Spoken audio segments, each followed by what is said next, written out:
The alarm clock rings at 7 o'clock a.m. and a hand immediately slams down to silence it. Reiko sits up slowly, grabs her glasses from the nightstand, and looks blankly up at the ceiling. She's wearing only a revealing top that hangs loosely from her shoulders, a lace of her underwear barely covered. She turns on the small TV in the corner, letting the low chatter of a TV ad fill the silence. She walks over to the counter and slices a piece of watermelon for breakfast, eating it while standing. She picks up a cigarette and a lighter from the cluttered table, then steps out onto the veranda. Sitting back in a plastic chair, she lights a cigarette and stares ahead. Her underwear peeks through her oversized shirt, but she doesn't bother adjusting it. Her building looks old, and so do the neighboring ones near hers. After finishing her smoke, she places the leftover watermelon in the fridge. She heads to her bedroom and changes into a semi-formal, sexy-looking outfit. She grabs her keys, locks the door behind her, and makes her way through the chaotic alley. A few locals greet her. She acknowledges them with minimal expression, not stopping as she continues forward. Eventually, she reaches her final stop, a low-rise office building. At the front desk, her boss looks up and tells her she should clock in soon. She's cutting it close. Reiko nods and quickly picks up her card, stepping toward the scanner. Just then, a guy rushes past, Hajime. He snatches his card from the tray and clocks in ahead of her. His time is 8:59, while Reiko's time is 9:01 and her DTR now reads late. They spend the morning handling their routine tasks. Reiko walks over to his desk and hands over the listings for today. She keeps her tone composed, but she brings up the fact that she got marked late because he cut in line. Hajime tries to shrug it off, but his temper begins to rise from her complaints, so he offers to treat her to lunch to make up for it. Reiko returns to her desk. Her boss chats with her again. He says Second Kowloon isn't an ideal living space, but the population never goes down. Maybe people have no better option. Reiko doesn't respond. Her face tightens slightly. At lunch, Reiko suggests a Hawaiian cafe that recently opened nearby. She saw a flyer earlier in the week and wanted to try it, but Hajime interrupts, brushing off the idea. He says they should go to his usual spot instead, Tintin Eatery. They end up there and Reiko stares blankly at her plate. She doesn't look thrilled. Hajime notices. He pauses with his chopsticks halfway to his mouth and asks if something's wrong. Reiko admits she was hoping to try the Hawaiian place. Hajime shrugs and says Tintin's food is great, she'll see. Reiko doesn't respond. She's distracted, adjusting her glasses more than usual. Something's off about her vision. Hajime comments on it. He says her eyes must have gotten worse again. She doesn't say much. Then she pulls out eye drops, Habanuma Pharmaceutical. The moment Hajime sees it, his mood shifts. He raises his voice, saying he doesn't trust that brand anymore. Ever since the son of the owner took over, things have gone downhill. He mentions a sketchy beauty line with the same director and says it creeps him out. He advises her that if her eyes are bothering her, she should just massage some pressure points. He leans in and offers to do it for her, but Reiko pulls back, clearly uncomfortable. With a dry smirk, she says she'd rather not be lunked out by a gorilla. The insult stings. Hajime scowls, his jaw tightening. The tension is heavy between them until their food arrives, breaking the moment. They eat quietly for a while. Then Reiko speaks again. She brings up a room in Sejong Tower that's been vacant for half a year. Hajime explains why. Too much sun in the afternoon, no AC. The interior looks dated. He says if someone just painted it properly, it might look better. Reiko mentions how Hajime once fixed a door at another unit. He says everything in Kowloon is old, landlords are stingy. There's no point calling maintenance over small flaws, but he still wants tenants to feel comfortable. After the meal, they walk back. Reiko mentions the time and says maybe they could grab tea somewhere. Hajime cuts her off and says she should see an optometrist instead. Her glasses are clearly off. He says they'll get tea another time, then walks off. As he disappears down the alley, he stops to play with some kids who recognize him. Reiko doesn't follow. She heads to the nearest clinic and gets her eyes checked. Later that afternoon, she returned to the office without her glasses. Her vision suddenly sharp minus 20/20ths. The boss notices immediately and compliments her, saying she looks good without them. Then he turns to Hajime and asks what he thinks. Hajime glances at her and replies coolly, saying he prefers the glasses. Later that day, Reiko and Hajime are on the terrace, burning old wood and furniture. Smoke rises steadily as they toss scraps into the furnace. After throwing in a few more pieces, Hajime stretches his back and notices the triangular flying object hovering above them, the generic Terra. The sight prompts him to think that maybe you're going to be punished for burning things. Reiko wonders if he's against it. It's clear that he is. To him, using tax money to create a fake Earth feels pointless and frustrating. As the fire crackles, the two of them smoke in silence while gazing at the view below. Reiko begins to wonder how long that new place from earlier will last. New places in Kowloon don't usually last long. They open with enthusiasm and close quietly not long after. Hajime views it differently. For him, Kowloon is meant to be nostalgic. The flickering streetlights, the moldy alleys, and the noisy neighbors all form part of its identity. He even compares it to falling in love. Perhaps that is what makes people stay. In his mind, Kowloon should remain the way it is. That's why new places don't stay. They don't need them. The place is supposed to stay nostalgic. Reiko disagrees. She doesn't feel any nostalgia for the place itself. What she does feel, unexpectedly, is a sense of nostalgia in Hajime. The moment shifts after she says that, a subtle awkwardness settling in. She tries to clarify her words, but when she turns toward Hajime, he is already staring at her. Their eyes meet, and the air between them tightens. He notices her crow's feet and silently teases her with it. The next day, Reiko arrives at work wearing glasses again. Though her vision tested fine the day before, she isn't used to seeing her face without them, so she decides to wear fake ones. Hajime immediately teases her about hiding her crow's feet. As she turns to face him, she notices a streak of dirt on his shirt cuff. He explains that it's from his odd habit. Whenever he walks through Kowloon and sees numbers written on walls, he touches them. It's something he feels compelled to do, like an unspoken rule he's always followed. The day proceeds with their usual tasks. Hajime finishes early and checks on Reiko, who still has more to do. She tells him she'll stay longer, but after clocking out, he turns off the office lights without warning and insists that she come out with him for dinner. As they walk, Reiko realizes Hajime isn't heading toward his usual food spot. Instead, they reach a place called Sunset Avenue. Reiko didn't expect this from Hajime, but this, he seems to believe, is what makes Kowloon Kowloon.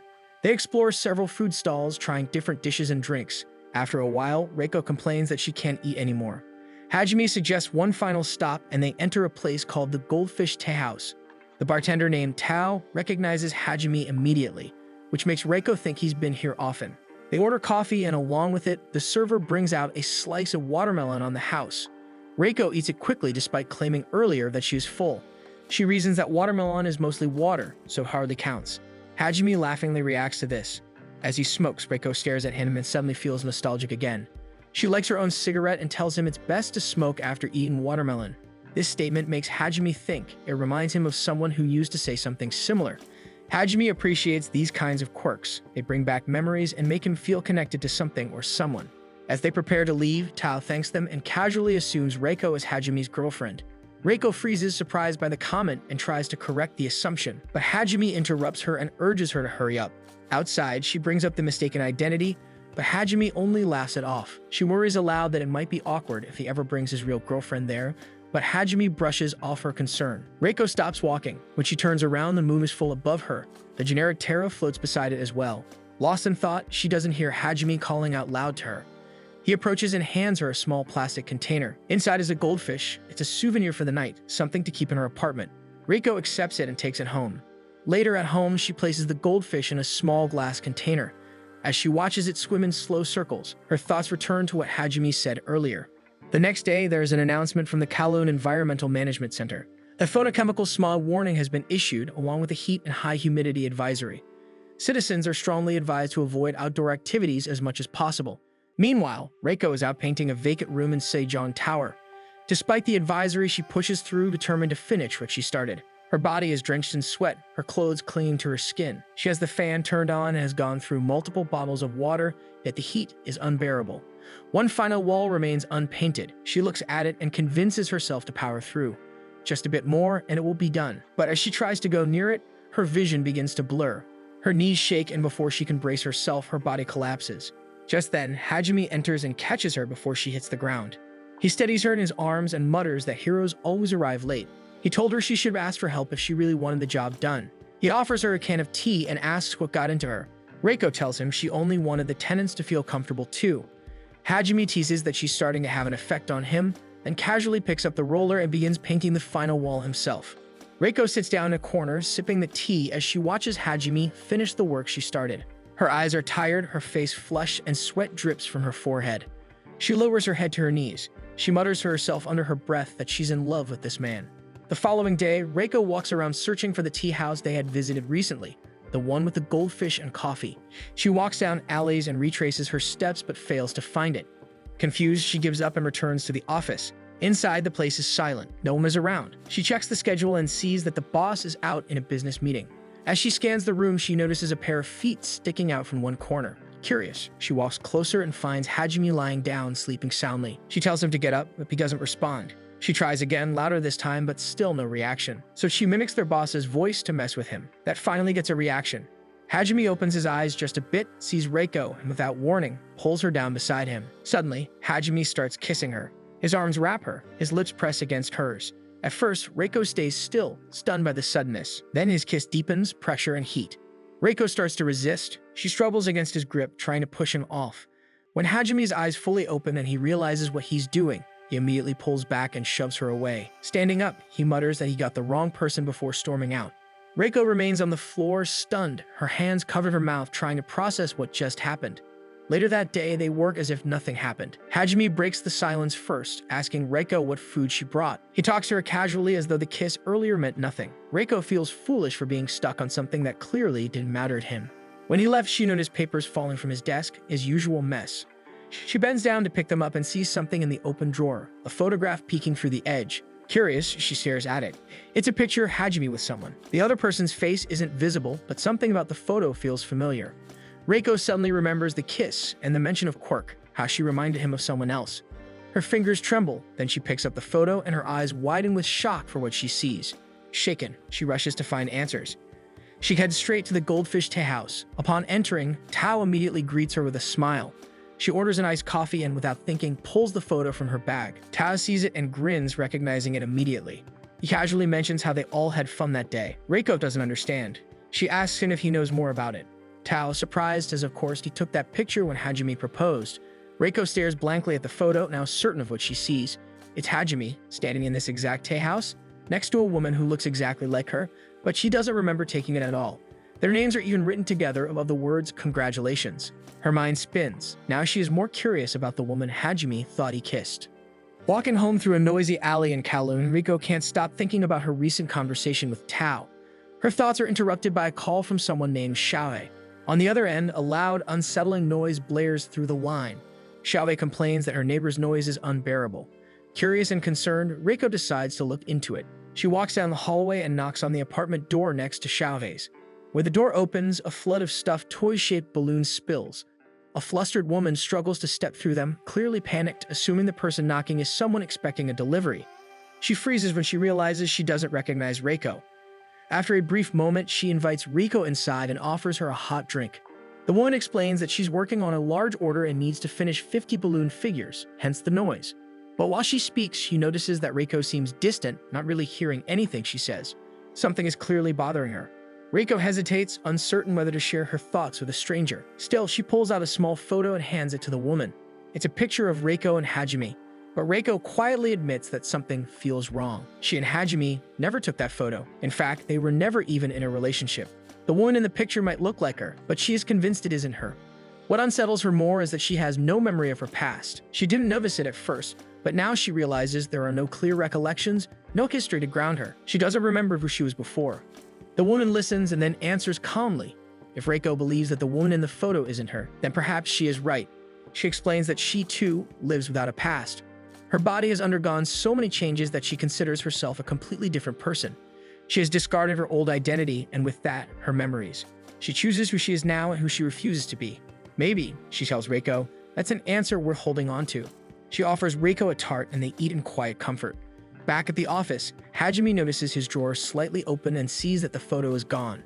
He thinks back to when he first met Reiko in this very office. She was already there when he arrived, sitting at her desk as if she had always belonged. He remembers how she introduced him to Kowloon, to the lucky number 8, to elderly mahjong players, and to their favorite eatery, Tintin. She once told him about smoking after eating watermelon, something she claimed gave a unique sensation. He recalls a moment on the terrace, both of them leaning on the rail, smoking as the city bustled below. She told him Kowloon felt nostalgic, like falling in love. It was a place she fell in love with. Hajime, more cynical, believed the district would soon be demolished. But Reiko refused that idea. That moment, Hajime wonders how can someone love something they know will be gone one day. The next evening, Reiko meets the balloon girl again, whose name is Yame. They share a meal of Hong Kong chicken and drinks, laughing easily like old friends. Reiko seems lighter. Yame is glad, but Reiko reveals she is still curious about the mysterious photo. She suggests the most straightforward option, ask Hajime directly. But when she sees Reiko's face turn red, she understands. Reiko is in love with him. In her mind, Hajime's silence about the photo must mean he's hiding something. If he knew the truth, why hasn't he said anything? Yame proposes a theory. Maybe the woman in the photo really is Reiko, but she's suffering from amnesia. Hajime could be waiting, hoping her memories return. That would explain his silence. But if that's the case, Reiko is left wondering, who could she be in Hajime's eyes now? The next day, both Reiko and Hajime are busy at work. Hajime suggests they take a break and grab lunch. Reiko recommends a new place with good lemon chicken, but Hajime wants to return to their usual spot. That very moment, Riko suddenly speaks. She feels nostalgic around him. She wonders if he feels it too. Hajime does. She turns to face him, and he turns to meet her gaze. He leans in, and for a moment, the space between them tightens. But instead of saying something meaningful, he comments on her unpierced ears and how her crow's feet are starting to show. Then half-joking, he insists they eat boiled dumplings for beauty benefits, which Riko declines and turns back to her work. So Hajime leaves her there alone. After Hajime leaves, Riko finally exhales, tension slipping from her shoulders, though her face remains visibly annoyed. She picks up the photo and places it back in Hajime's drawer where it originally belonged. Just before closing it, she shoots one last glance at the image and snaps on it, frustration flickering across her face before she pushes the drawer shut. The following morning, a televised advertisement announces free medical checkups sponsored by Hebinuma General Medical Center, open to all residents of Kowloon for that day only. Riko decides to go with Yaomei. Both arrive at the clinic wearing simple white robes, each flipping through the catalog of services they receive at the entrance. Yaomei appears excited, especially about meeting Dr. Hebinuma, who seems to be a local favorite. As they settle into their place, a small girl walks over to them. Xiaowei, the same girl who once called Riko to complain about Yaomei's noise. Xiaowei and Riko have grown closer, mostly due to Xiaowei living in a building managed by Riko's company. So she introduces the two to each other, and the three of them proceed through the different tests, vision screening, height and weight measurements, and blood work. Their checklist eventually leads them to a final procedure, the barium swallow test. The name alone already sounds yucky. Just as they prepare for it, a clinic worker announces free cosmetic surgery consultations. Yaomei brightens immediately and changes course. Riko, meanwhile, notices a section in the catalog detailing anti-aging procedures. Her mind drifts back to Hajime's casual remarks about her crow's feet showing. With little hesitation, she signs up for the consultation, and Yaomei does the same as well. Later that day, Hajime stops by the Goldfish Tea House. He expects to find Tao behind the counter, but a new bartender greets him instead. The new employee doesn't know much. Tao quit unexpectedly and hasn't been seen since. That same day, Riko and Yaomei also visit the tea house, hoping to speak with Tao and perhaps learn more about the mysterious photo. But like Hajime, they leave disappointed. With Tao gone, the answers they are looking for will never be found. On her way home, Riko and Yaomei wander through an alley where a street vendor sells earrings of all shapes and styles. The glint of silver and pearl draws Reiko's attention. She recalls Hajime's offhand comment about her ears not being pierced, then remembers the girl in the photo, wearing pearl earrings. Noticing how interested Riko is in them, Yaomei picks out a pair that closely resembles those in the photo and hands them to her. She tries them on, checking herself in a small mirror. Yaomei watches quietly, studying her expression. The next day, Hajime attempts to track Tao online. Since he personally arranged Tao's housing, finding him should be straightforward. Yet every search leads to a dead end. System errors show up like never before. Riko arrives at the office soon after. Hajime notices immediately the same pearl earrings from the photo are now clipped to her ears. He walks closer, but before he can react further, Riko clarifies that they're just clip-on. His expression quickly changes from bright to matte, and he leaves without another word. After witnessing his abrupt departure, Riko heads straight to Yaomei's apartment. She arrives frustrated. She even drops the earrings to the floor, and her eyes are wet with tears as she reflects on how ridiculous she feels. She went to such lengths to attract Hajime's attention, only to be dismissed. Yaomei welcomes her inside and offers sweets, giving her space to breathe. Meanwhile, Hajime sits alone in a dark alley. Rain slowly pours from the sky. He stares ahead, unmoving, lost in thought. That night, Riko also remains restless on her bed. Her thoughts fracture to parallel versions of herself, each trying something new, reacting differently, altering details in pursuit of clarity. After a while, she rises. She gathers the earrings, the glasses, and the clothes she wore that day, carefully folds them, and places them in a box. She seals it, slides it on top of her cabinet, and leaves it hidden in the quiet dark. At work, Riko steps out to the veranda and lights up a piece of cigarette. Rain pours steadily from the sky, creating a soft rhythm against the concrete. A moment later, Hajime joins her, also holding a cigarette in hand. They stand side by side in silence, the sound of rainfall filling the space between them. Eventually, Hajime speaks, apologizing for his behavior the day before, admitting he acted out of frustration, which is childish. Riko accepts this, appearing calm at first, but then her tone shifts. She tells him bluntly that his actions were foolish. The honesty catches Hajime off guard. He had expected a quiet acceptance, not criticism. Riko, however, doesn't dwell on it. As a condition for accepting his apology, she declares that she gets to choose where they'll eat lunch.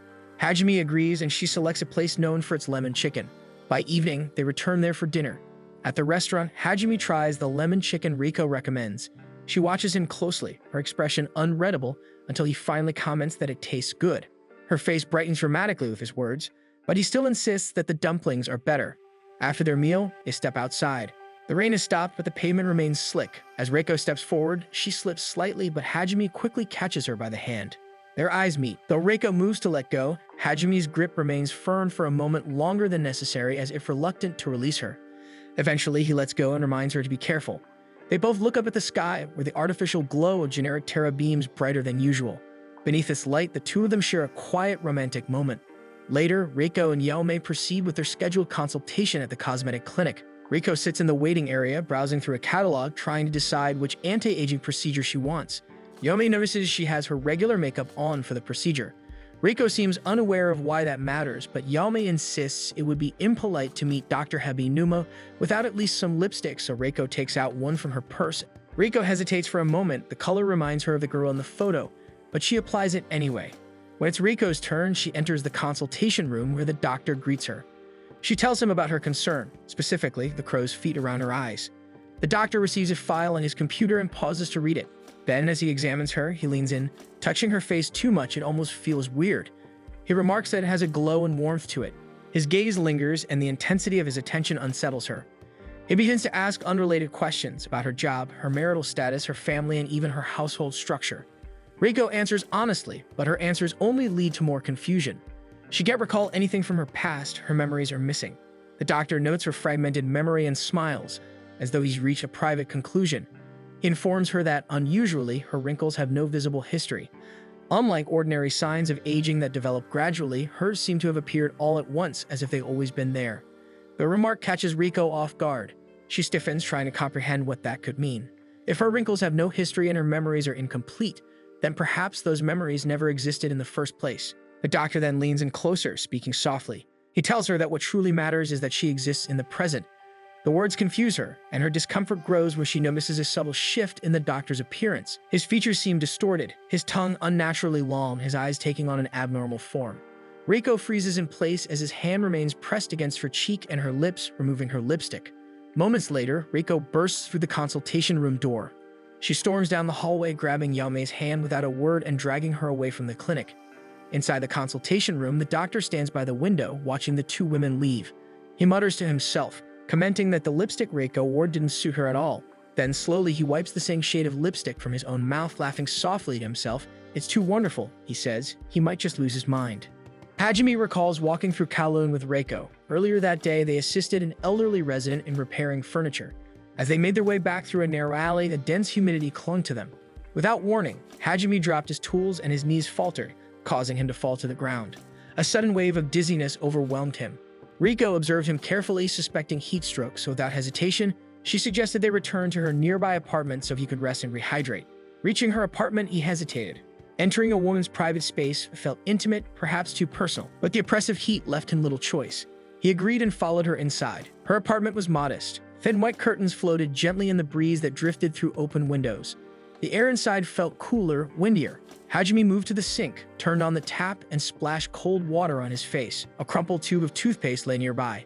Inside the refrigerator, he found a glass of water left uncovered, intentionally placed there by Reiko to allow the chlorine smell to dissipate before consumption. He drank it in a single, deliberate motion.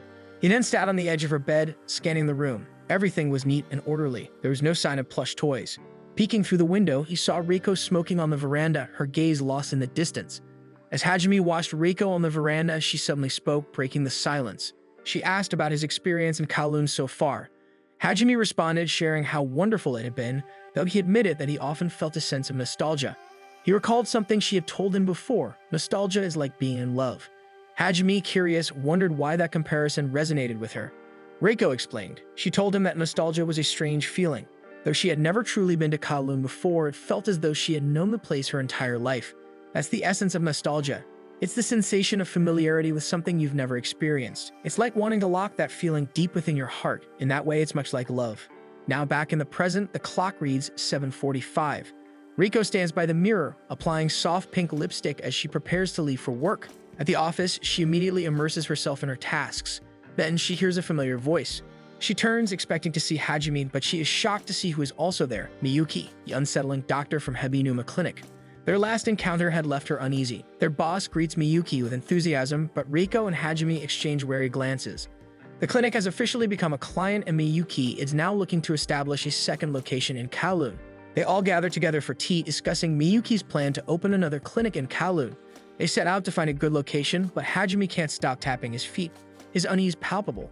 While Reiko searches for potential spots, Hajime notices how Miyuki keeps staring at her, making unnecessary remarks that only fuel his frustration. Unable to contain it any longer, Hajime leans in closer to Miyuki, his gaze intense, and confronts him. But Miyuki remains unfazed, continuing with his comments. As Hajime's irritation grows, he throws out a threat, but Miyuki retaliates by splashing sanitizer into Hajime's eyes. With this, Hajime screams in pain from the stinging burn. Miyuki, unfazed by the incident, decides to leave. He stands, bidding farewell, but not before grabbing Reiko's arm and pressing a kiss to her lips. His snake-like tongue slides into her mouth, and he whispers that she should choose him before pulling away. Hajime erupts in anger, shouting everything that comes to his mind. Miyuki and his assistant leave the scene, the assistant shocked by the kiss, given Miyuki's known germophobia. But, as Miyuki's behavior suggests, a snake swallows whatever it desires. Then Miyuki receives a call from someone named Yulong. Back at the office, Reiko remains frozen, stunned by what just occurred. Their boss steps in, trying to stop Hajime from pursuing Miyuki as Hajime's anger reaches a boiling point. After work, Hajime and Reiko stop by a Japanese store. Reiko spots a fish tank on display and instantly remembers she needs a larger one for her goldfish. But it's too heavy for her to carry, so Hajime offers to drop by her apartment so she can buy it. When they arrive at her apartment, it feels oddly familiar, as if Hajime has been there before. Reiko does the same things she did when he first entered, filling the tank with water, while Hajime notices her toothpaste still lying around the sink in the same spot. The only difference is that there's no glass of tap water in the fridge like she used to keep. So instead, Hajime grabs a watermelon from the fridge. The room remains unchanged just as it was when he first visited, except for a plushie now displayed in one corner. Hajime steps out onto the veranda to smoke while his thoughts drift to the time Reiko had smoked there when he first entered. Reiko brings up the topic of the room in Seijoing Tower, mentioning that she's found a tenant. Hajime approaches her while she is still busy with the fish tank and proceeds to ask the name of her fish. Without hesitation, the name Success comes to her mind. Hajime thinks it's a terrible name, but it's her fish after all. He walks out, glancing back one last time before leaving. Reiko is left there quietly, wishing he would visit again soon. The next day, a single stem of sunflower sits in a clear glass vase on Hajime's desk when he arrives. He glances at Reiko, who tells him it's her way of thanking him for carrying the fish tank yesterday. Though skeptical, Hajime asks when to change its water. He doesn't want the sunflower dying on him. Suddenly, a child's voice echoes through the office. It's Xiaowei visiting Reiko as promised. Though her issue with the noisy neighbor has been resolved, she now needs a bigger space to store all her clothes. She wants Reiko's help with apartment viewings. Xiaowei notices the sunflower on Hajime's desk. She remarks that in flower language, a sunflower means, "I only have eyes for you." Reiko overhears and stiffens at this. She never really knew that was the meaning of it. In a slight panic, she grabs Xiaowei and pulls her out of the room before anything else can be said. They arrive at the 7th apartment they viewed, but Xiaowei still doesn't connect with any of them. Reiko finds all of them acceptable, but Xiaowei remains unimpressed. Reiko proposes finding a place in another location, but moving out of Kowloon isn't an option for her. She only works part-time, so she technically has more choices, but she can't bring herself to leave Kowloon. Suddenly, Riko's phone rings. It's Hajime. He says he's found a good place on Namkang Street and tells them to come see it. Upon arriving, Reiko mentions that she had already visited that property but dismissed it due to its strange layout. She didn't even include it on Xiaowei's list. But once Xiaowei steps inside, she's instantly taken with it. Despite its small size, the apartment has plenty of storage and she falls in love with it. The rooftop adds to her excitement. She decides to take it on the spot. Reiko feels slightly defeated, but Hajime tells her that if a place fits the tenant, even an odd floor plan becomes the right one.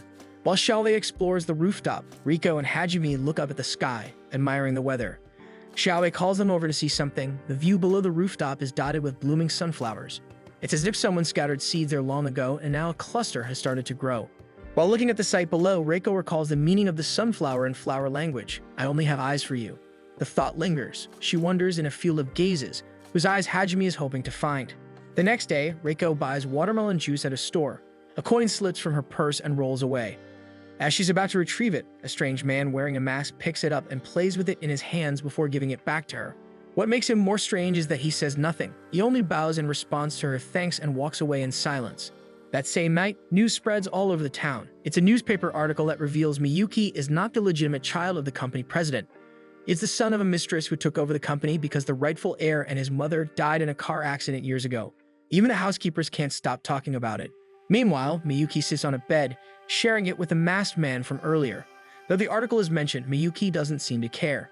The masked man seems to know a lot of information as he mentions how Reiko is so identical to another person and even brings up Tao, who quit his job 2 weeks ago.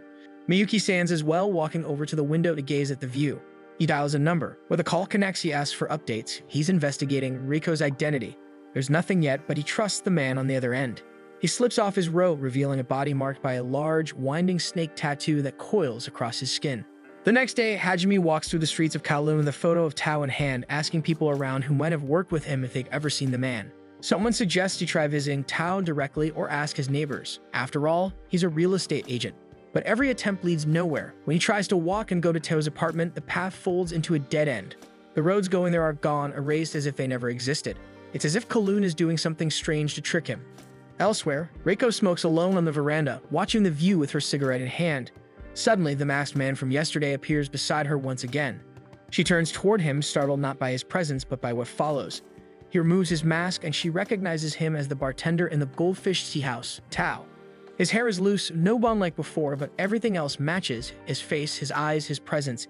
He seems surprised she knows him, but Reiko has always felt he knew her. Even though they met only twice, she senses a long-standing connection. He confirms it, acknowledging her bond with Hajime too. But then he tells her something bizarre. He knows that she is not the Reiko he once knew. The real Reiko, he says, no longer exists in this world. She listens in silence as he explains. Everything about her is identical to the woman in the photograph, even the beauty mark near her eye.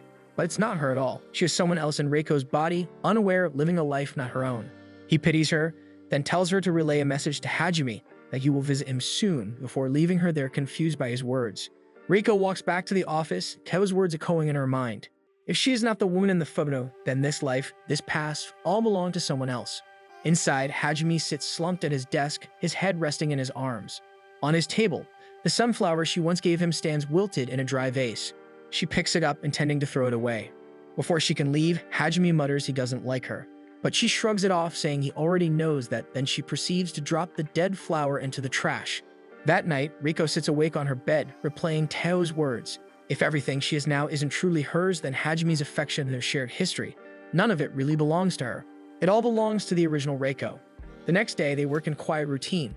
In the afternoon, they begin burning old papers. Reiko keeps spilling the trash onto the floor, missing the furnace. Hajime comments on her worsening vision, suggesting she wear her glasses again, but she refuses. Later, she brings up the woman, the real Reiko, and asks if she is the same person Hajime remembers. A sudden gust of wind lashes across her face. Hajime answers indirectly, but the meaning is clear. She doesn't even know herself. It's true.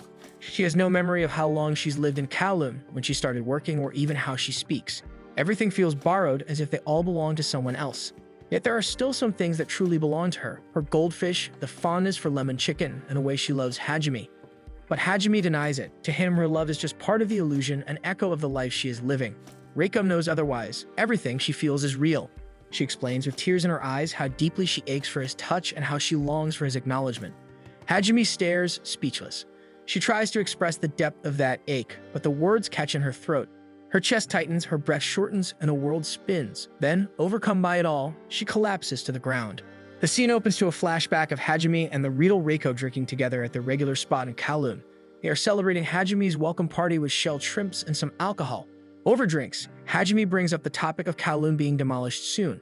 However, this isn't the first time it has happened. Back in 1944, the original Kowloon had already been torn down. What stands now is the second Kowloon walled city, recreated illegally, most likely because the people long to relive the nostalgia and chaotic comfort that the real Kowloon once offered.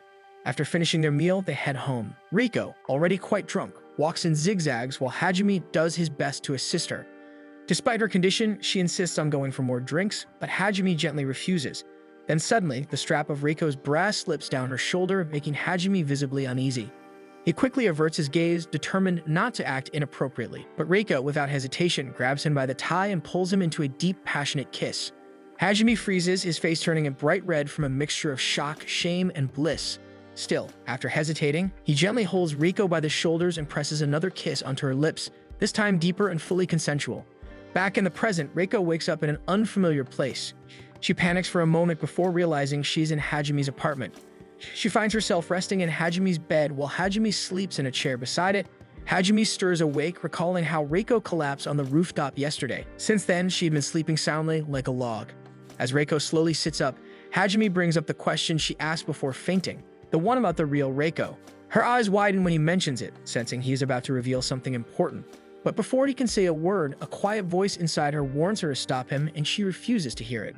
Hajime rises from his seat, preparing to leave for work. He advises Reiko to head home and get some proper rest, but she quickly realizes she has lost her keys. To her surprise, Hajime casually hands her a spare key to her apartment. Reiko is puzzled. Why does Hajime have a copy of her key? However, she quickly pushes the thought aside. She no longer wants to dig into the real Reiko's past. Accepting the key without further questions, she listens as Hajime reminds her to lock the door after she leaves. Meanwhile, Miyuki and Tao stroll through the winding streets of Kowloon. Both are dressed unusually, wearing different hairstyles, odd accessories, and unfamiliar clothes to stay unrecognizable among the crowd. Tao warns Miyuki not to wander around Kowloon alone. He might accidentally encounter the fake Tao and find himself drawn to him. Miyuki smirks, wondering aloud if the fake Tao would also find him attractive. After all, the fake Reiko has fallen for Hajime. They head to the Goldfish Tea House where Tao once worked. Since they can't check inside, they decide to investigate the back door. To Tao's surprise, the shelter he built for stray cats is gone, completely erased, as if the Kowloon he once knew no longer exists. It feels strange and unsettling. While looking around, Tao also picks up an eye drop bottle from Hebenham Pharmaceutical. Although the product was released 3 years ago, it is being sold in Kowloon as if it were brand new. Miyuki, however, isn't surprised. He points out that Kowloon often faces logistical oddities, so selling old products as new ones isn't anything unusual here. Still, Tao feels uneasy. Everything seems shabbier. He then brings up another detail. Reiko's mole under her eye looks exactly like the real Reiko's. This catches Miyuki's full attention. His eyes widen at the revelation. Moles and unique beauty marks typically aren't replicated when creating a clone, meaning there could be something deeper at play. Miyuki begins to think about how eerily similar she is. The same face, the same voice, even the same warmth. She even loves Hajime the way the real Reiko did. Despite having no memory of that love, she still loves him instinctively. Reiko sits in her room laughing heartily with Yaomei while eating lemon chicken. They enjoy each other's company. Yaomei talks about how she recommended Xiaohei for a new job as a seamstress, a role that suits her perfectly. Amid the lighthearted conversation, Yaomei suddenly comments on how Reiko seems to be glowing lately. Instead of answering directly, Reiko reveals something she recently learned. She isn't the Reiko in the old photograph. The real Reiko had already died. Upon hearing this, Yaomei panics, realizing they could be hanging out in a dead person's room. Reiko also mentions how Hajime seems to know the full story about the real Reiko, but she has chosen not to ask him. A voice inside her warned her not to dig too deep. She fears that if she learns the truth, she herself might disappear.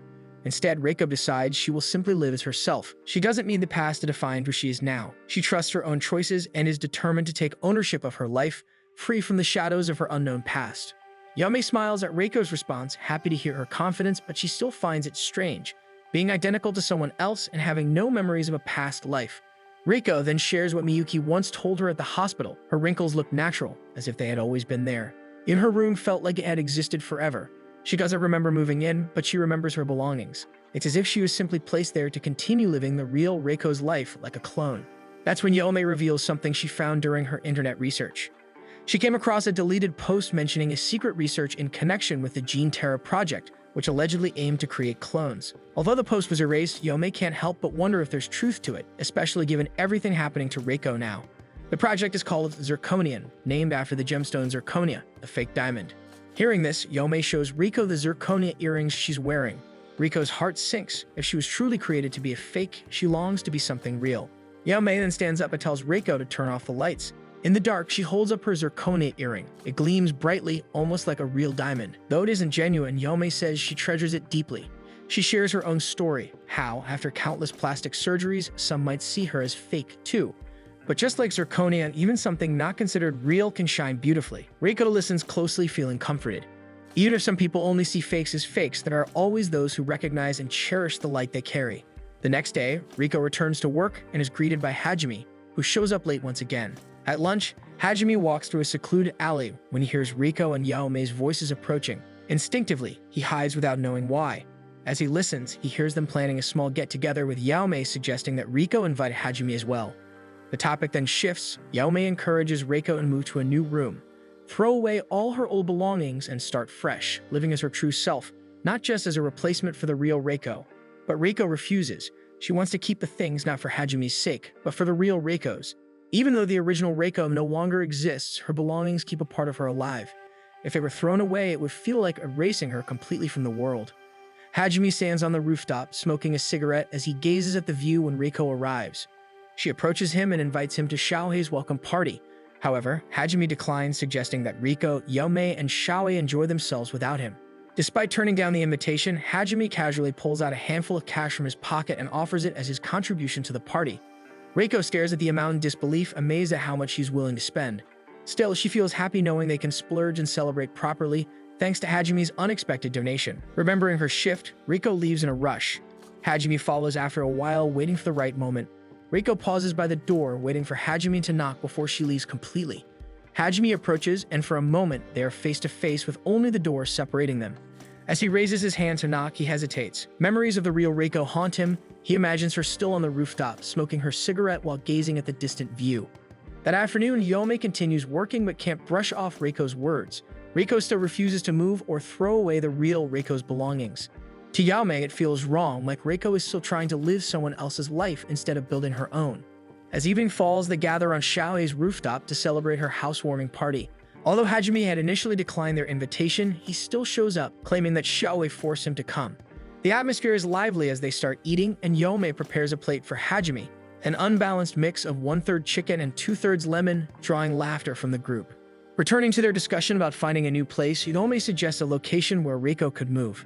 However, Reiko remains firm about staying in her current apartment. Yomei insists, trying to convince her otherwise, but Reiko doesn't budge. Hoping for backup, Yomei turns to Hajime for his opinion. Hajime simply says that if Reiko wants to move out, then she should. Hearing this, Reiko insists she doesn't hate that place at all, so she will not move out. At the end of the party, Xiaohei and Yaomei are tasked with fixing the chairs and tables, while Reiko is accompanied by Hajime to throw out the trash. After burning the garbage in the furnace, they decide to take a cigarette break on the rooftop. They gaze at the night view, the full moon glowing brightly above them. In the distance, a billboard for Hebinuma Pharmaceutical catches their attention. Reiko brings up the topic of Miyuki, mentioning the second clinic he wanted to build in Kowloon. After their meeting at the office, Miyuki never returned. As Reiko talks, Hajime remembers the kiss Miyuki once stole from her, and a dark emotion stirs inside him. Reiko's heart pounds under the moonlight. She wonders if he is about to kiss her. However, Hajime simply exhales a cloud of cigarette smoke between them. Pulling back slightly, he remarks coolly that she leaves herself too open, leaving Reiko both annoyed and flustered. Hajime turns to face the moon. Beneath it, the generic Terra also gleams brightly. He wonders aloud what kind of light reflects to shine so brilliantly. Reiko answers that it's the high hopes people place on generic Terra that make it shine. After they finish, Hajime heads home, wandering through the dim alleyways with his head bowed and softly humming a tune. His aura seems darker than before. As he walks, he recalls Reiko's words about high hopes and lets out a dry, bitter laugh that quickly fades. Something is definitely wrong with Kowloon. The next day, Hajime plays mahjong with the elders in Kowloon when Reiko suddenly appears behind him. The elders greet her warmly, but Hajime is surprised. Reiko usually has lunch with Yaomei. However, since Yaomei is off today, Reiko decides to join him for dumplings instead. As they chat, Reiko notices Mr. Chan's absence. Mr. Chan is actually at Hebinuma Medical Center that day. He is summoned by Miyuki for a checkup, though he insisted he is fine. During their consultation, Miyuki receives a phone call about bringing someone to Kowloon.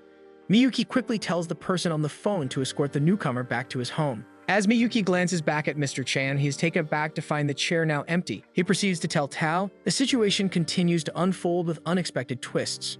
That afternoon, Reiko and Hajime work as usual, focused on their tasks. Meanwhile, Miyuki speaks with Tao, expressing his satisfaction that the second version of himself no longer exists. This news brings him great happiness. They continue their conversation, discussing matters like finding Mr. Chan and contacting a realty in Japan about Hajime, which brings Tao's attention back to him. Finally, Miyuki asks Tao about the real Reiko's cause of death, shifting the conversation to darker topics. After work, Hajime and Reiko close up the office and walk home together. Reiko can't shake off the concern about Mr. Chan's absence earlier. He's an elderly man living alone, which worries her. Hajime jokes about how easily people die, laughing about it, but his words unsettle Reiko. On the other hand, Tao refuses to answer Miyuki's question directly, claiming that both he and Hajime always thought it was some kind of mistake. Hajime asks Reiko how much she knows, and she tells him that the only thing she is certain of is that the real Reiko no longer exists. It's what Tao had told her when they met once. Hajime is shocked to hear about Tao, but he simply laughs it off. Meanwhile, Miyuki begins to understand why Tao seems to harbor such disdain for the fake Reiko and why he is so protective of Hajime. Hajime, laughing hysterically in front of Reiko, suddenly stops. After a moment of silence, he spills the truth. He is the one who killed the real Reiko. Hajime tells Reiko that he killed the real Reiko. When he turns to face her, his expression is one she can barely recognize. Reiko freezes, stunned by what seems like a confession to murder. But Hajime is only fooling around, curious to see how she would react. Despite Reiko's visible discomfort, he laughs it off, treating it as a harmless joke. Still, he does confirm that the real Reiko no longer exists in this world. That much, at least, he says with certainty. Reiko believes that means he doesn't want to forget her, but Hajime only shrugs and urges her to walk home, leaving the conversation behind. That day, Reiko visits Yaomei for tea and shares the strange encounter. She repeats Hajime's joke, expecting confusion or amusement. Instead, Yaomei narrows her brows, eyes darkening with suspicion. To her, Hajime is not joking. He is, in fact, the real Reiko's killer. Reiko is stunned. The idea of Hajime murdering his own fiancé seems impossible. But Yaomei is convinced. Love and hate, she says, are two sides of the same coin. Yaomei explains that people often wear appearances that don't reflect who they truly are, especially in a place like Kowloon. That's why she believes Hajime is the real culprit behind the real Reiko's death. To her, his joke is simply a mask, a way to bury the truth in plain sight. But no matter what Yaomei says, Reiko refuses to believe it. She's convinced Hajime isn't that kind of person. She recalls the strange expression he wore during their conversation, unfamiliar yet oddly familiar at the same time. She remembers seeing that very look once before, back when he saw the earrings she wore to work. It was something he rarely let anyone see. Reiko wonders if she might be the only one who's ever seen that side of him. She doesn't know if that's something to be happy about or if it should scare her. All she knows is that she wants to understand him more, perhaps even more than the real Reiko ever did. When Reiko wakes up the next morning, her eyes land directly on the books lined up on her shelf. Books that once belonged to the real Reiko, and ones she never bothered to read. Curiosity nudges her closer, and when she inspects them more closely, she notices they're all mystery novels. She picks one up, opens it, and is instantly drawn into the story. As she reads, a strange feeling washes over her. In her subconscious mind, she catches fleeting glimpses of herself and Hajime. A sudden beep from her phone pulls her back to reality. She checks it and sees a message from Yaomei, saying she's on her way to visit. Reiko decides to return the book to its place, but as she's about to slide it back onto the shelf, something else catches her eye. Tucked in the corner is a diamond ring. It sparkles with brilliance too real to ignore. She picks it up, examining it closely before setting it gently on her desk. Just as she does, the ground suddenly trembles beneath her. An earthquake begins to shake the room. The next morning, Reiko arrives at work with dark circles under her eyes. Strangely enough, Hajime shows up looking the same. As if in sync, both seem to have had a restless night, though for different reasons. Hajime struggles with insomnia recently, while Reiko stayed up late reading one of the real Reiko's books. Unfortunately, she only has the first volume and is eager to finish the series, so she asks Hajime to take her to a bookstore that might have the rest. After work, Hajime agrees to bring her and Yaomei tags along, still visibly uneasy around him. The bookstore is located in an area with faulty plumbing, so they bring an umbrella just in case. True enough, the path there is a soaked and slippery mess, leading Reiko and Yaomei to squeal the whole way. Once they arrive at the bookstore, they're surprised to find Xiaowei working there. She cheerfully points them toward the section where Reiko can find the books she's looking for. Reiko eagerly pulls out the next volume in the mystery series, but upon opening it, she realizes it's a misprint. The letters are scattered, making the text unreadable. Disappointed, she returns it to the shelf, but another book catches her eye. Titled How to See the World, is filled with stunning images of beautiful places from around the globe. The travel book stirs something in Hajime, a memory of the real Reiko. She had no interest in seeing the world beyond Kowloon. Because of that, he discourages Reiko from buying the book. But with Yaomei's persistent interference and encouragement, he reluctantly backs off, unable to stop her. After their book shopping, Yaomei and Reiko eat together at a cafe. Reiko feels disappointed that she couldn't get the second volume. She's completely hooked on the story now. However, Yaomei isn't too pleased that Reiko is reading the real Reiko's books, calling it odd since she's supposed to be her rival. Reiko calmly explains that she simply wants to understand her better. Yaomei raises an eyebrow, thinking it sounds a little greedy. But Reiko defends herself, saying that life is all about wanting more. Meanwhile, at their mansion, Miyuki bids farewell to Tao as he rides the elevator up. Left behind with the maids, Tao listens as they chat about how much Miyuki has changed since Tao arrived, becoming noticeably friendlier, which fills Tao with quiet pride. That day, Miyuki appears on a television segment focused on the results of his beauty treatments. The show highlights clients who want to undergo medical procedures in order to enhance their appearance and become a better version of themselves. The projected improvements are impressive and the clients express their satisfaction. However, Miyuki takes a thoughtful turn during the interview. He emphasizes that plastic surgery isn't always the solution. True transformation, he says, comes from within. The heart can create wonders that no treatment ever could. Sometimes, all it takes to brighten a dull expression is a genuine smile. However, the man seated beside Miyuki, introduced as Sean, takes his advice the wrong way. He claims Miyuki can only speak so lightly because everything was handed to him at birth, including the company inherited from his father. Miyuki does not take the comment kindly. When Sean continues, calling second-generation heirs nothing more than generic copies of their predecessors, Miyuki subtly kicks the leg of Sean's seat, causing him to stumble and fall. The sudden commotion shocks the studio. As tension builds, Miyuki remarks that while some things may be handed down, other things are taken away because of it. But before he can elaborate, the flustered anchor cuts him off, quickly announcing a commercial break to ease the growing tension. Teo, watching the broadcast with the maids, begins to question whether Miyuki truly has become friendlier. Meanwhile, at the cafe, Riko, Hajime, and Yaume react with the same stunned expression as everyone else. Yaume agrees with Miyuki's words, claiming that once you begin living a life handed down to you, you'll eventually lose something, which is your sense of self. Riko assumes she's referring to her and the real Riko, so she quickly changes the subject and suggests they leave. Just as they're about to go, a woman approaches and hands them a flyer for a play titled The Butterfly Dream. Upon seeing it, Yaume nearly tears up. The woman featured on the poster is a famous national actress, and the sight alone stirs something in her. Riko appears interested in the performance and invites Yaume to watch it with her. However, Yaume declines, unease and quiet disdain clouding her expression. Reiko ends up watching The Butterfly Dream alone. After the show, she meets up with Yaume in a fabric store and eagerly recounts the story. How captivating the plot was, how stunning and talented the lead actress appeared. But Yaume doesn't seem to be listening. Her eyes wander and her expression is distant. Reiko, unaware, continues talking, saying how much Yaume would have liked the performance. Then, without warning, Yaume snaps. All the emotion she's been holding in bursts to the surface. She accuses Riko of being too obsessed with uncovering the real Reiko's life, of chasing after answers without understanding the risks. She says Reiko is carefree because she has no past to hide, unlike her. Yaume's voice trembles. Everything seems to unsettle her.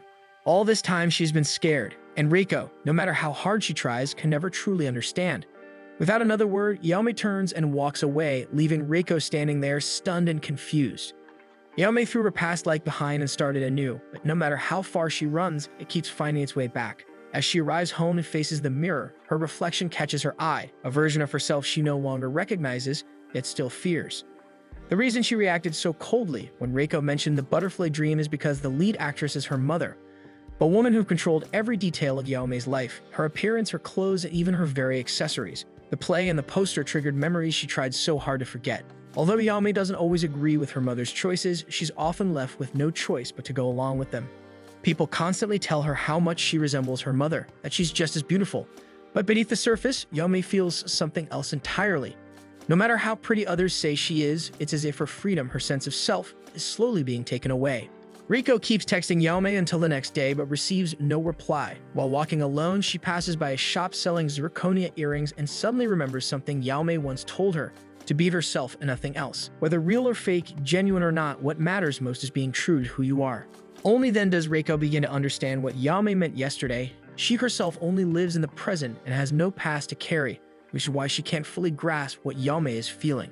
Later that day, Reiko has lunch with Hajime. She tries to explain everything to him, questioning what she could possibly offer someone like Yaume when she's never experienced the same kind of loss or burden. Hajime, noticing how deeply Reiko wants to help but clearly can't relate, gives her a simple suggestion: stop wondering and just simply talk to her.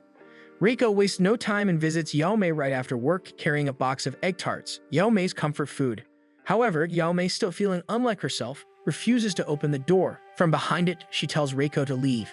But before Reiko can respond, Yaume asks her a question. How would she describe her?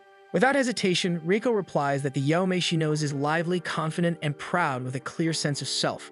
But Yaume argues that those traits are nothing but lies. She claims the real her is insecure, a coward, and a people pleaser. What Reiko sees now is a mask, a version she made up to hide her past. Reiko, however, gently disagrees. She reminds Yaume of everything she's said before, everything she's done. If she's working hard to become someone better, someone she truly wants to be, then that version of herself isn't fake, it's real. She's turning who she wants to be into who she truly is, and that effort makes it genuine, not a lie. Although Reiko doesn't fully understand what it means to carry a heavy past, she knows one thing for sure. She, too, holds an ideal version of herself. There's something powerful in the idea of becoming her absolute self, and even if it feels fake, it still makes her shine in a way that feels real, just like zirconia. On the other side of the door, Yaume listens in silence. Riko's words sink in. Then, without warning, Yaume throws open the door and runs into Reiko's arms, embracing her tightly. Tears fall from her eyes as she tells her it's all true and not a lie. She declares that from now on, she'll live as her absolute self too. The two head to a nearby shop to browse jewelry. Yaume quickly spots a peach she likes and holds it up with a small smile. As Reiko waits, her eyes wander, then she sees Hajime standing outside. She gazes at him intently, her heart steady. She tells herself it's him that she wants. Elsewhere, Miyuki sits quietly in the backseat of his car, watching the city pass by. His ride is interrupted by a sudden call. It's from his father. The voice on the other end is sharp, asking about the incident on television earlier. That night, Hajime dreams of the first time he brought the real Reiko to the Goldfish Tea House. She was the one who taught him about smoking after eating a watermelon. They chatted casually about random things for a while until she stood up, smiling, and left for work. Tao, who had been watching them from a corner, later remarked how they seemed genuinely interested in each other. Hajime, who once disliked Kowloon, slowly found himself warming to it. Tao even tells him that maybe Hajime has fallen in love with Kowloon. Suddenly, Hajime bolts awake, drenched in sweat. His heart pounds as the memory slips away like smoke. With a guttural scream, he clutches his head in frustration. At that very moment, the ground begins to rumble. Another earthquake strikes Kowloon, leaving the entire city rattled and afraid. Meanwhile, Tao, riding a cab, tells the driver he wants to go to Kowloon. He warns him that the place has nothing. Still, Tao does not change his mind at all. He walks in, entering the place without a hint of hesitation, even if the surroundings seem pretty odd and the place seems rather desolate. That day, Miyuki is called into his father's office and immediately scolded for his behavior during the recent TV appearance. His father calls him vulgar, saying he's not worthy of carrying the Ebinuma name. Miyuki tries to explain himself, but his father doesn't listen. He tells Miyuki to come closer, and Miyuki obeys, kneeling in front of him. Their conversation shifts to the zirconium project, which Miyuki is developing under Gene Terra. When Miyuki says the project isn't ready yet, his father warns him that failure won't be tolerated. Then he brings up their ongoing experiments with clone production and casually mentions a new pet dog, leaving Miyuki unsettled. Later, when Miyuki returns home, Tao greets him warmly and opens his arms for a hug. But Miyuki, visibly drained, simply rests his head on Tao's shoulder. Tao understands. He knows what kind of pressure Miyuki faces whenever he visits his father. That night, the two of them lie in bed together, naked and embracing each other. The next morning, Tao wakes to an unsettling surprise. Maids stand by the door, his belongings already packed neatly into bags and luggage. Confused and alarmed, he rushes to the rooftop, where he finds Miyuki in the middle of a phone call. Miyuki tries to offer him a check, but the gesture only ignites Tao's anger. He snatches the phone from Miyuki's hand and hurls it to the ground. Tao knows Miyuki wouldn't act like this on his own, so he suspects his father said something. Miyuki, however, denies it coldly, claiming it's none of Tao's concern. Still, Tao doesn't give up. He tries to reach him to remind him that revenge is not something worth living for. But in the end, he accepts that it's Miyuki's life and only he can decide what path to take. Tao just hopes that decision isn't one shaped by revenge. Tao, overwhelmed with fury and desperation, grabs Miyuki by the arm and pulls him close. He urges him to choose him instead. He promises to follow Miyuki anywhere, no matter what. But Miyuki tells him not to make such a promise, because if he does, he'll never be free to go anywhere again. Tao refuses to listen. Instead, he crashes his lips onto Miyuki's in an aggressive, almost punishing kiss. When he finally pulls away, Miyuki's lips are bleeding. Miyuki tells him to leave and Tao obeys. But just before walking out the door, he turns back to say the words that have been swelling inside him. He loves him. Later, Tao lies on the bed of his small, old apartment, haunted by Miyuki's words. His mind drifts to the past, to his days at the Goldfish Tea House. He recalls seeing Hajime and the real Reiko sitting together. Hajime offers Reiko a goldfish, but she refuses, saying that keeping one means she can never go anywhere freely again. That moment, quiet yet vivid, now echoes with new weight in Tao's heart. Hajime also pulls out a book Reiko likes, but she declines the second volume. She says the first part was so good that reading the sequel might ruin it. If it turns out boring, she'd rather not know. The real Reiko never wanted to change anything about her world. She clung to what was already beautiful, afraid of the regret that might come with change. Hajime, in contrast, was always willing to take a chance, never really stopping to think about what he could lose. Tao sits nearby, silently observing their playful banter. His eyes drift to the corner of the table, where a newspaper lies open. One headline catches his attention: Kowloon is set to be demolished. Hajime casually mentions he's waiting for his company's decision, whether to return to Japan or transfer to Hong Kong. Tao says he's already decided, he's going to Hong Kong. After that conversation, Hajime suddenly remembers he has a meeting with Xiaohei, who is considering setting up a place in Kowloon. With a quick apology, he excuses himself, leaving Riko and Tao behind in the tea house. Riko notices the book that Hajime intended to give her lying on the table. She makes no move to pick it up. In her mind, some stories are better left unfinished, neither concluded nor continued. Back in the present, a package arrives at Yaomei's apartment. When she opens the door, she's greeted by the delivery guy, Tao. The moment she lays eyes on him, she notices how hot he is. Wasting no time, she boldly asks for his name. Tao, momentarily stunned by her directness, blurts out his real name before he can stop himself. As Yaomei begins to introduce herself, a memory surfaces, something Riko once mentioned. She described a server from the Goldfish Tea House. The description clicks in Yaomei's mind, and she quickly follows up with a question. His confirmation seals her suspicion. At a quiet cafe, the three sit together to catch up. Riko brings up the reason she sought Tao out. She's been looking for him. Calmly, she asks about the real Reiko. Tao doesn't dodge the question. He confirms there were two Reikos, and the one before him is merely a copy. He admits he got another version of himself too, but that version no longer exists, erased, because he was never real. Yaomei, sitting beside Reiko, is rattled. Reiko is here too. Does that mean she's the original? But Tao's story is different from hers. Maybe because the real Reiko is already dead. Tao pauses for a while when Reiko reveals what she knows. She tells him that Hajime said he killed the real Reiko. Tao denies that Hajime killed the real Reiko. He explains that they were once engaged. Yaomei presses him further, eager to know how the real Reiko died. But Tao refuses to answer. He worries that if Reiko learns the truth, she could end up in the same dangerous situation.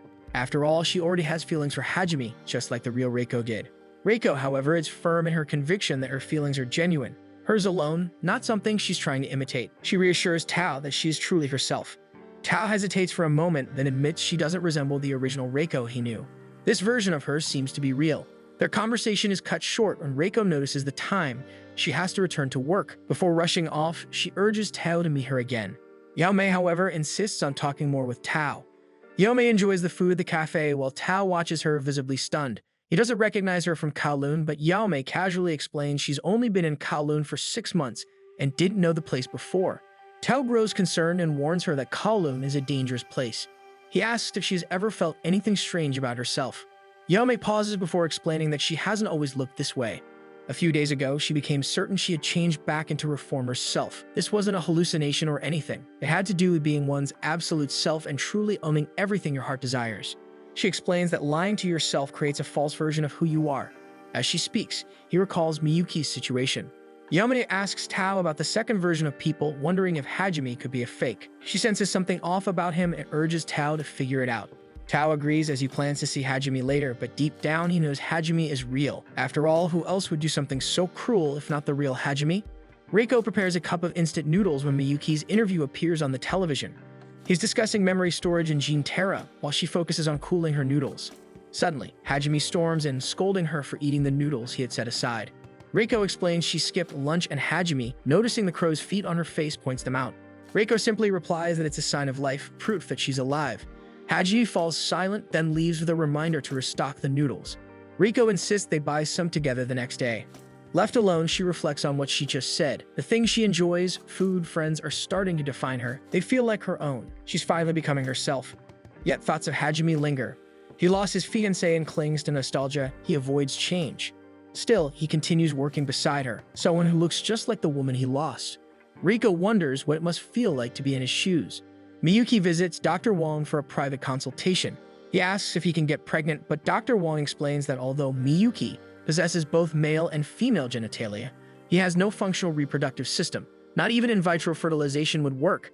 Dr. Wong suspects his question relates to the Gene Terra project, which he has long opposed. Before their conversation deepens, they're interrupted by Yulong, who casually joins them after waking up from a nap. The three briefly discuss Gene Terra, with Dr. Wong voicing his continued disapproval of the project's aim. Miyuki, however, cuts him off and asks to speak to Yulong in private. In a quiet inn room, Miyuki opens up. He shares that his father wants to use Gene Terra to resurrect his deceased son. Miyuki has no intention of helping him. Instead, he wants to restore everything, his face, voice, even warmth, but deliberately exclude the memories. He wants to give his father hope, only to shatter it completely.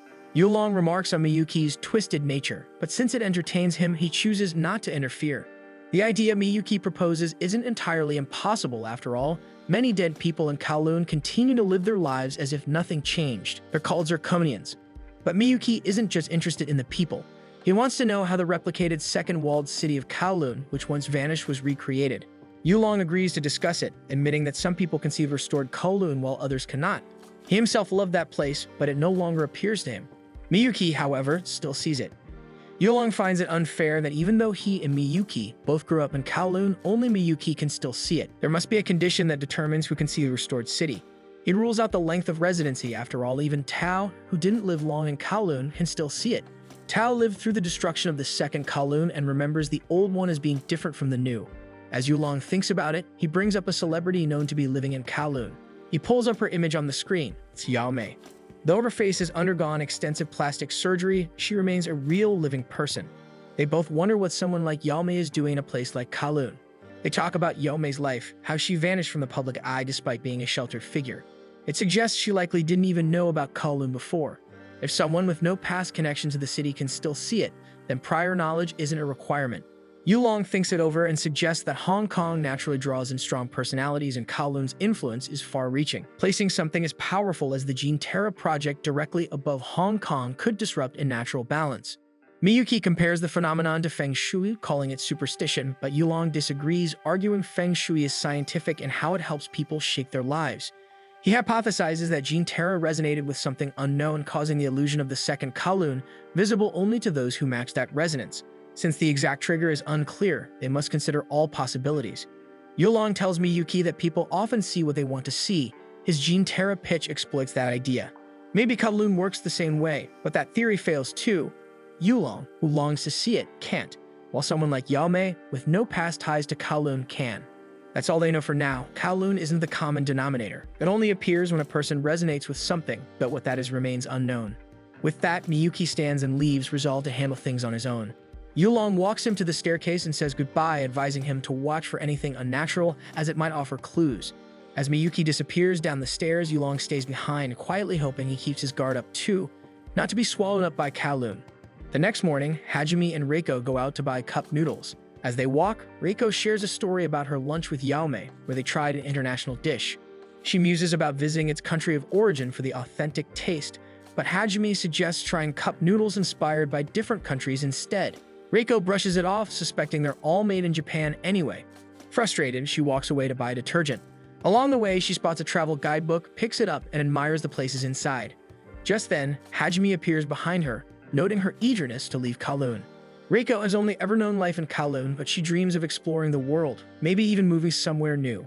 But more than that, she believes leaving would be better for Hajime. Sharing the same face as his deceased fiancé, she worries her presence might keep him from healing. But Hajime steps closer, gently grips her shoulders, and tells her not to go. He wants her to stay with him always. Their moment is suddenly shattered by a loud explosion and the ground trembling beneath them. The grocery stacks begin falling and they rush outside to see thick black smoke billowing from Saihing Tower. Hajime immediately runs toward the chaos to investigate, instructing Reiko to return to the office with their things.